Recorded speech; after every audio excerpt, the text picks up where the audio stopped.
नमस्कार.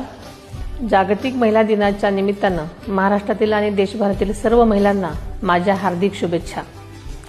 महिला ही केवळ समाजाची शक्ती नाही, तर ती समाजाची आधारस्तंभ आहे.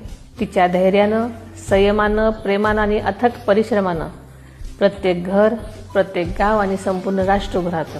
आजच्या या विशेष दिवशी मी सर्व महिलांचं अभिनंदन करते, ज्या रोजच्या जीवनामध्ये अनेक आव्हानांना तोंड देत स्वतःला सक्षम करतात आणि इतरांनाही प्रेरणा देतात. स्वराज्य जननी जिजाऊ माँसाहेब, राजमाता अहिल्यादेवी होळकर, क्रांतिज्योती सावित्रीबाई फुले यांच्या विचारांचा, कार्याचा समृद्ध वारसा आपल्याला लाभला आहे. त्याच विचारांचा वारसा आपल्याला पुढे घेऊन जायचा आहे. महाराष्ट्राच्या इतिहासामध्ये पहिली महिला उपमुख्यमंत्री म्हणून मला जबाबदारी मिळाली.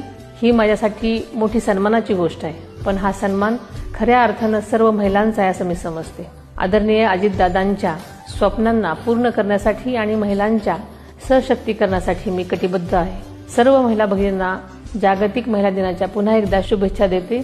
जय हिंद, जय महाराष्ट्र.